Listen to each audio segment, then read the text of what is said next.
Olá, seja bem-vinda, seja bem-vindo. Nossa convidada é uma escritora baiana, reconhecida por sua contribuição à literatura infantil antirracista.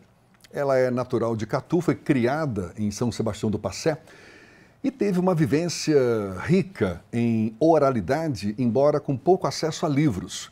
Mas essa vivência foi a inspiração para que escrevesse histórias que valorizam a cultura afro-brasileira e a inclusão. Agora, em novembro, mês da consciência negra, ela lança o seu 8º livro infantil, Os Cabelos de Voinha, que celebra a nossa ascendência, as gerações anteriores e o vínculo entre avós e netos. Além de escritora, ela é pedagoga, mãe e avó, e também idealizadora do projeto Um Livro para Chamar de Meu, que doa livros a crianças sem acesso à literatura. É com muita honra que a gente recebe a escritora Márcia Mendes. Prazer recebê-la. Márcia, seja bem-vinda. Tudo bom? Tudo bem. Nossa, prazer imenso estar aqui com vocês num momento tão importante, né, desse mês de novembro. Exatamente. E deixa eu logo mostrar aqui, ó, Os Cabelos de Voinha. Tá recém saído do forno, seu 8º livro infantil. Isso. E que também está nesse movimento de valorizar a cultura afro-brasileira. Como é que você enxerga o papel da literatura infantil nesse sentido? Extremamente relevante. Eu lembro quando criança que eu não me via representada, com essa representatividade nos livros que eu lia. Então, assim, criança, quando eu entrei na escola, porque em casa eu não tive, de fato, acesso aos livros de literatura. O meu acesso foi às histórias contadas por manhã, causos, né? Principalmente causos de assombração. É a oralidade, oralidade, né? Que é o que prevalecia exatamente. No momento, né? Sem tanto acesso a livros. Isso. Né? Mas o fato de não ter acesso a livros, eu gosto sempre de deixar isso muito evidenciado, não impediu que a imaginação, a criatividade fosse aguçada por conta da contação de histórias. Então, assim, a contação de histórias, essas narrativas orais, elas descortinam também horizontes, elas também trabalham com a competência imaginativa. E, retomando a pergunta, a questão da minha literatura, trazer traços dessa literatura, de uma educação antirracista e de uma literatura afrocentrada. Ou seja, uma literatura que trabalha o protagonismo negro à luz de uma visão positiva, de um lugar de alegria, de fartura, de conquistas, não trazendo, referendando esse capítulo tão doloroso da nossa história, que é a escravização. No caso de Os Cabelos de Voinha, que tem aqui ilustrações de Daniel Dias, deixa eu dar uma folheada aqui para o nosso público poder acompanhar, mas no caso desse livro, como é que ele resgata esses valores afro-brasileiros, digamos assim? Ele vai trabalhar com a memória afetiva, trazendo a ancestralidade. Então, Sim. Ele é um livro, é uma narrativa que traz dengo, afeto, apresenta a África, né, em sua plenitude, trazendo a diversidade de lugares, de países dessa África. E, ao mesmo tempo, tem a figura de uma voinha, que representa justamente a ancestralidade. Porque a ancestralidade ela está no passado, mas ela vive no presente para continuar sendo lançada ao futuro. Não é uma ancestralidade que ficou apenas lá atrás, não é?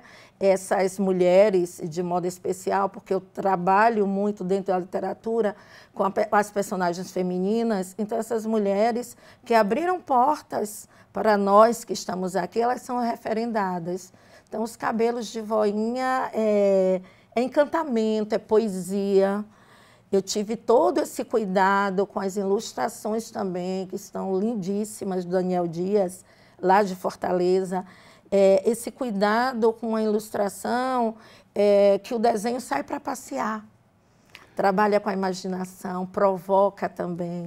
Os cabelos da voinha acabam sendo, digamos, uma referência a essa cultura afro-brasileira, mas também é um livro que resgata o vínculo entre avós e netos. Isso. Como é que você enxerga a importância desse vínculo na formação da identidade da criança e até na transmissão dos valores culturais?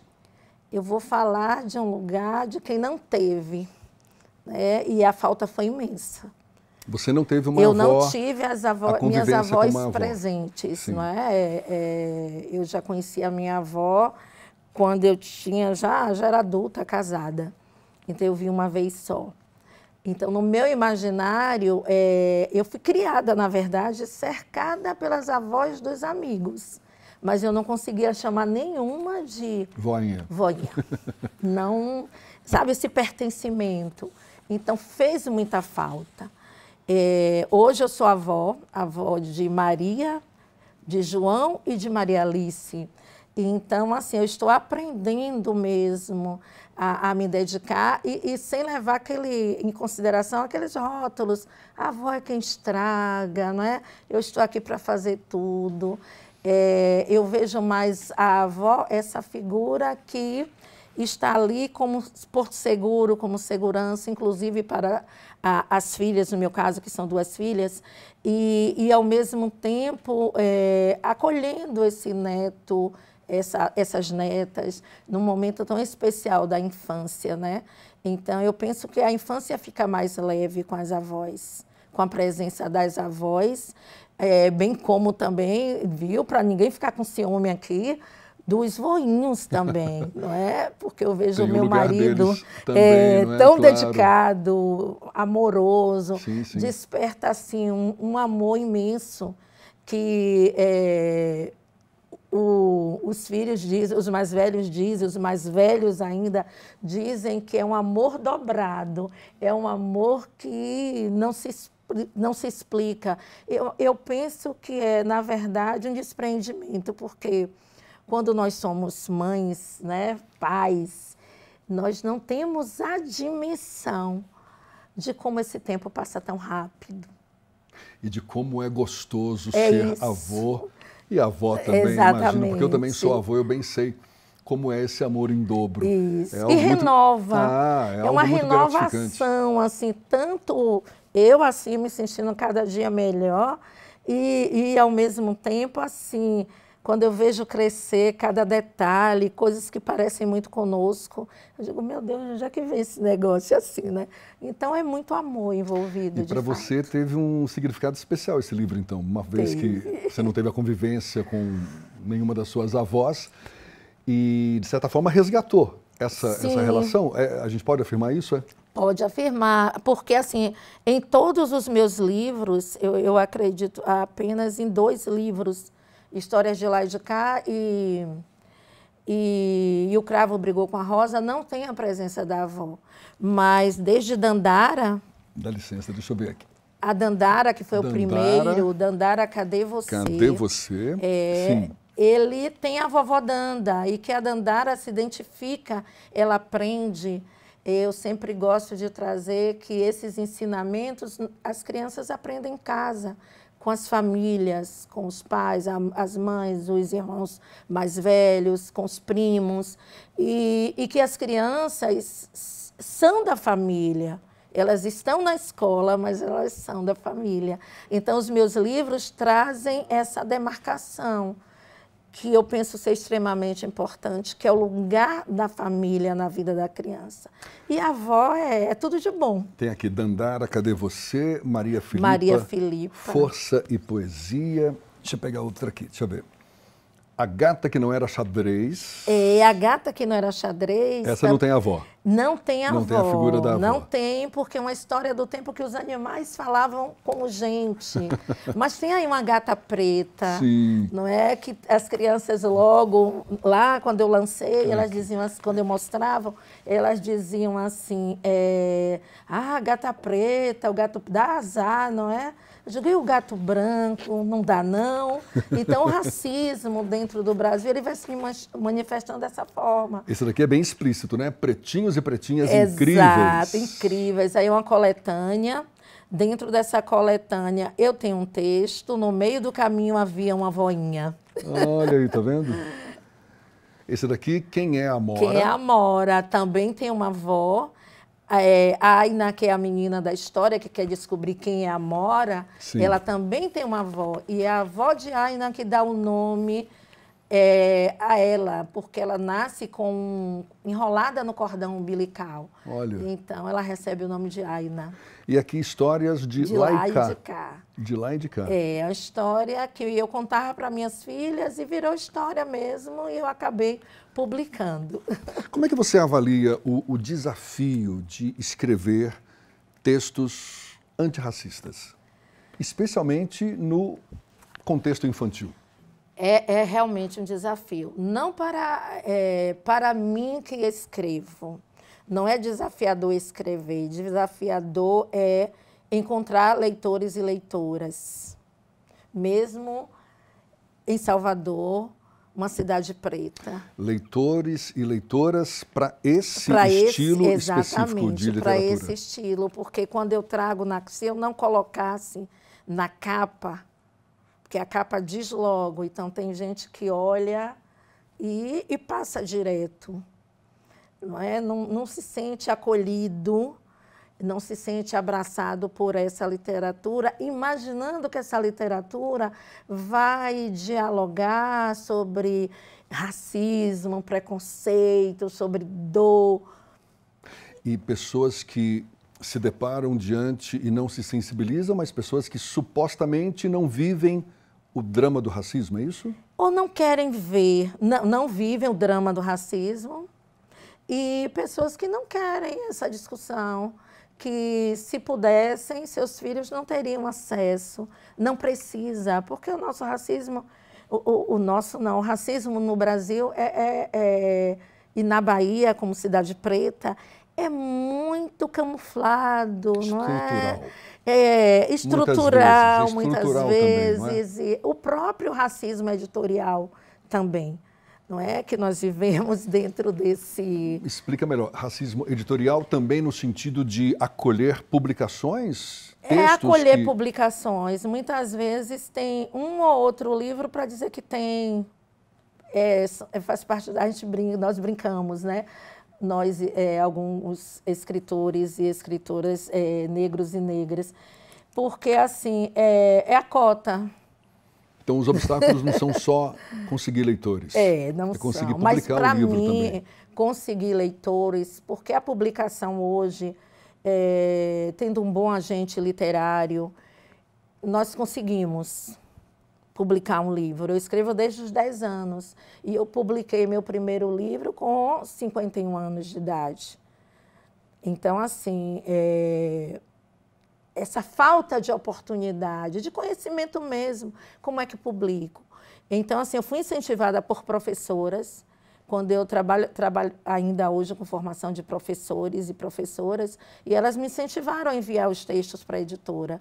Eu enviei, e a editora Metanoia, do Rio de Janeiro, é uma editora que acolhe muito as publicações das ditas minorias. Das ditas minorias. Das ditas minorias, não é? Porque somos maioria. Sim, sim. Mas, enfim, é muito complexo, Jefferson, viver de literatura e viver de uma literatura afrocentrada na perspectiva da educação antirracista. Mas como é que você avalia o impacto, por exemplo, de personagens negros em suas histórias, resgatando essa cultura afro-brasileira, mas no desenvolvimento, na autoestima de crianças negras? Essa resposta a gente vai guardar para daqui a pouquinho. A gente continua esse papo já já com a escritora Márcia Mendes. Tem esse intervalo, mas a gente volta num instante. Até já.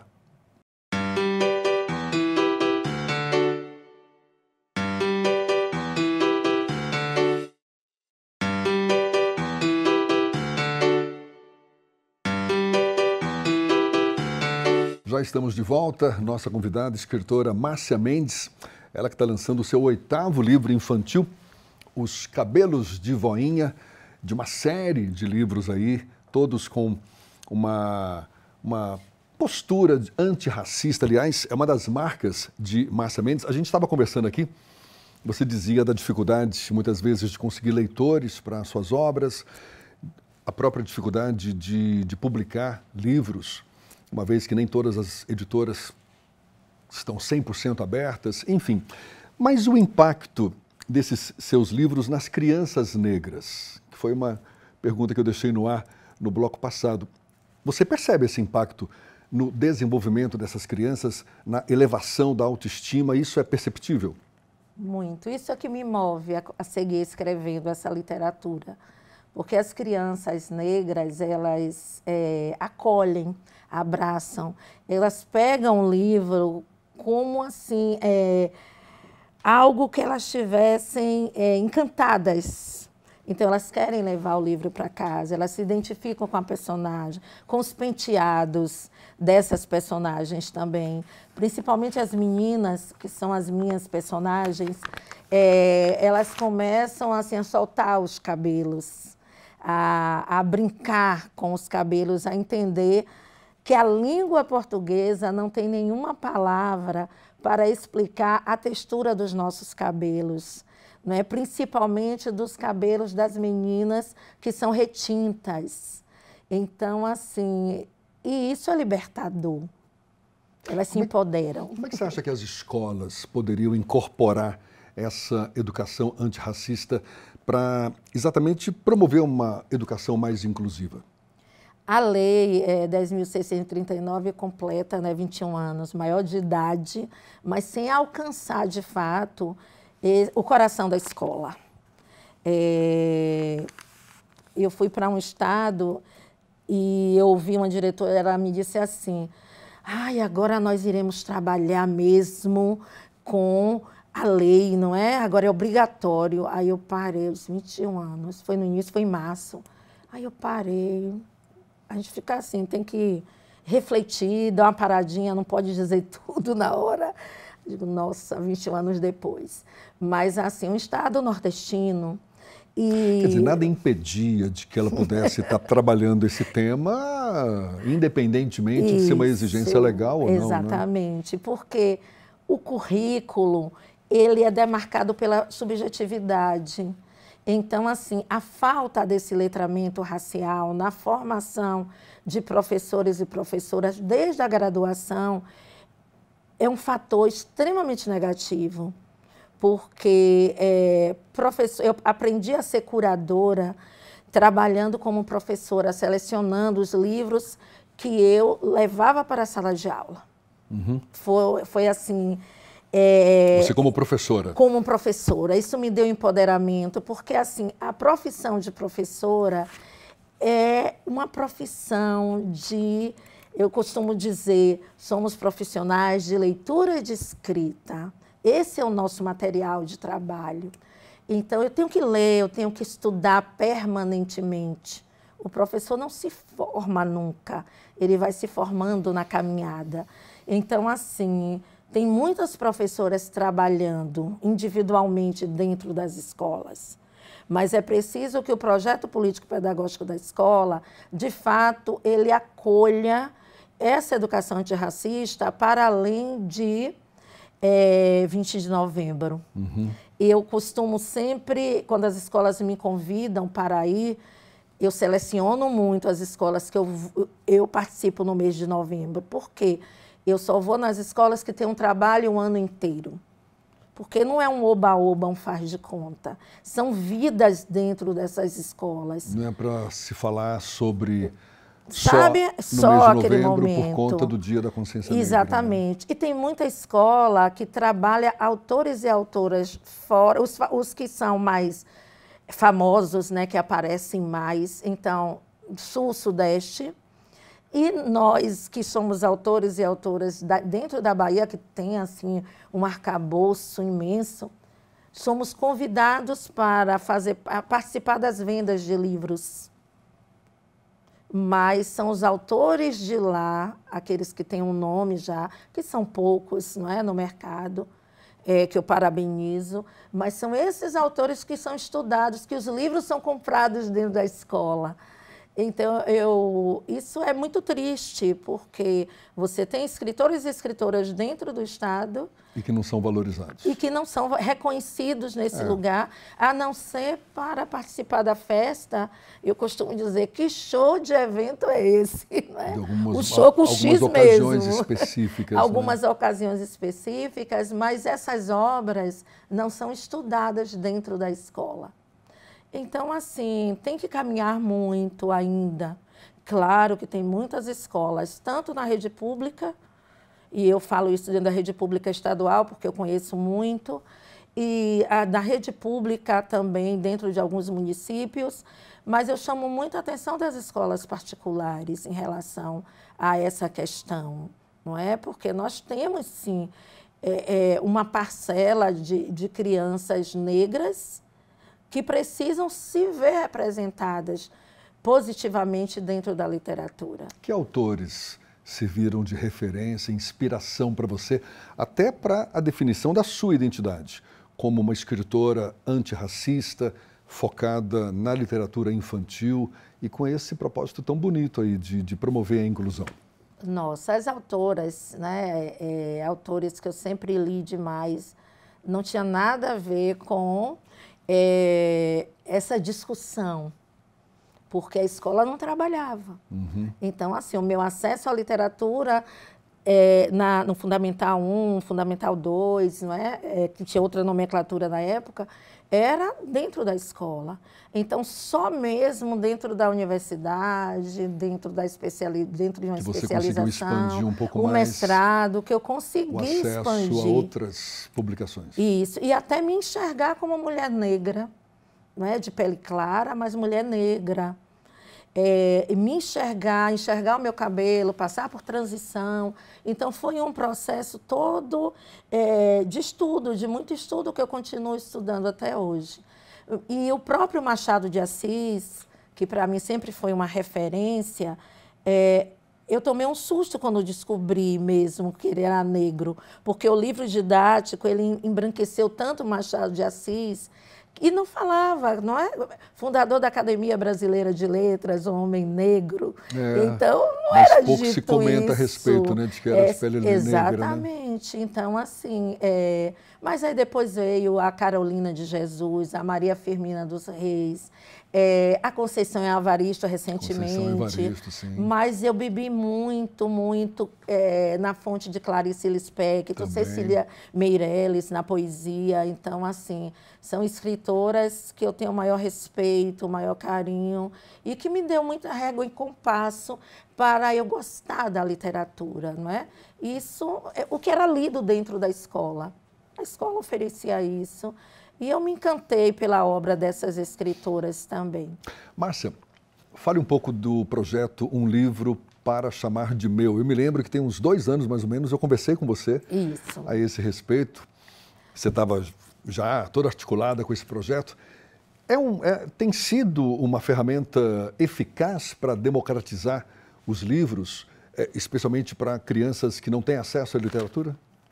Sim, porque elas têm acesso a livros novos para deixar em casa. Como é que funciona esse projeto? Esse projeto, ele funcionava, porque ele vai mudando, né? E no próximo ano ele já vai sofrer outras mudanças. Eu entregava pessoalmente. Inclusive, esse ano eu fui até Fortaleza, entreguei. Eu fui em Sergipe entregar também. Então, assim, em algumas cidades da Bahia, eu fazia questão de levar os livros, porque não é só presentear as crianças com um livro novo. É mediar a leitura.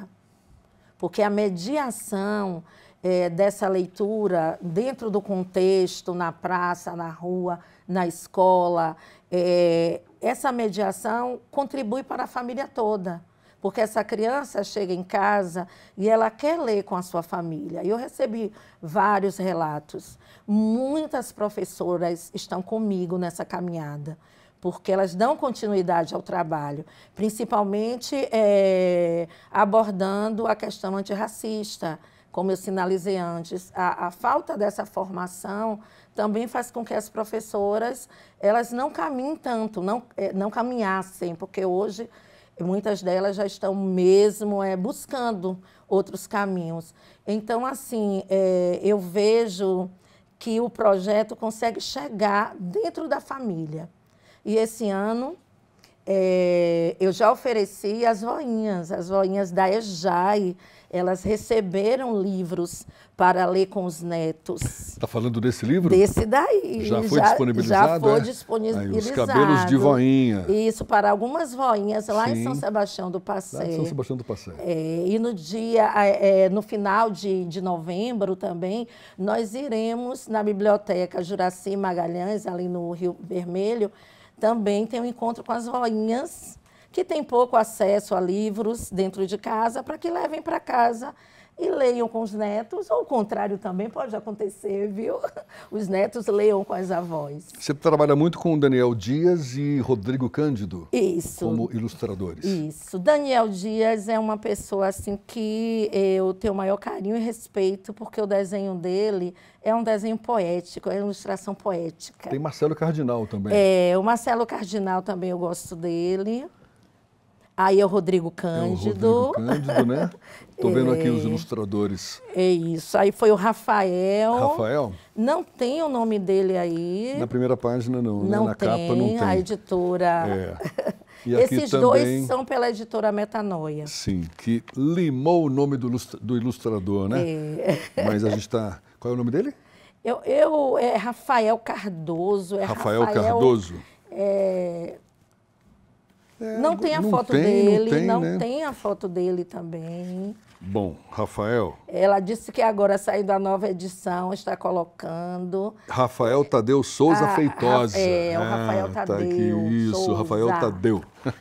Pronto, corrigido. Isso, mas o nome dele virá assim. Eu disse, vamos colocar o nome. E é um recurso super importante, não? Extremamente importante. Na verdade. Dar mais leveza à história também e até torná-la mais atrativa também, não? E o nome do ilustrador, ele é um autor também, é um coautor do texto, porque o olhar dele sobre esse texto debruçado faz o texto ganhar uma vida também, que eu fico encantada com essa leitura não verbal, não é? Que é tão necessária. Como é que você vê o futuro da literatura infantil exatamente na construção de uma sociedade mais justa, mais igualitária? Vê com otimismo, com bons olhos? Com bons olhos, porque hoje a Bahia, só pensando aqui na Bahia, hoje nós temos vários escritores e várias escritoras crianças. Nós temos o Yali, que vem escrevendo muito, ela está com 12 anos agora. A Marcela Rosas também, que vem produzindo.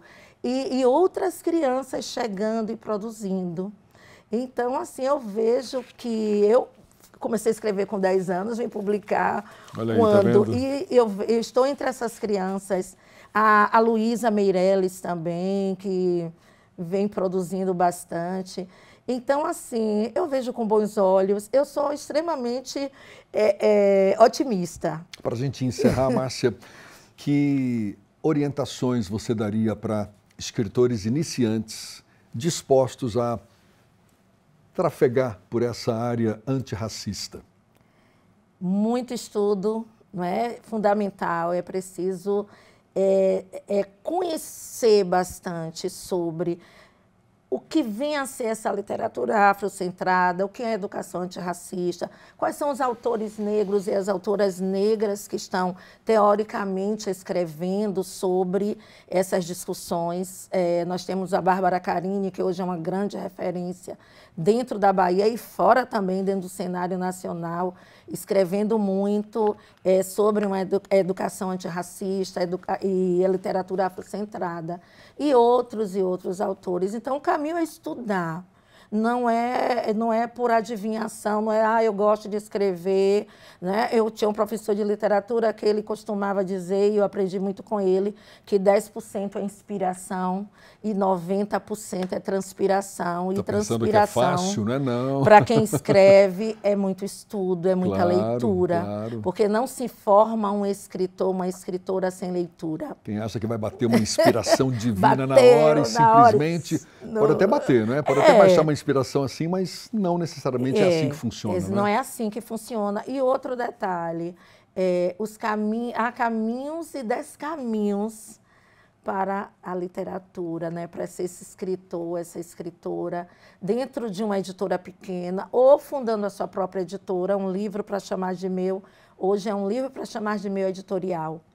Então, assim, eu tenho produzido essa literatura. Irei também produzir a literatura com crianças. É uma outra etapa de um livro para chamar de meu, Crianças Escrevendo. Maravilha. Então é isso, né? Márcia, parabéns, parabéns pela sua obra, belíssima coleção aqui, dá vontade de pegar todos. E muito obrigado pela sua disponibilidade e sucesso sempre.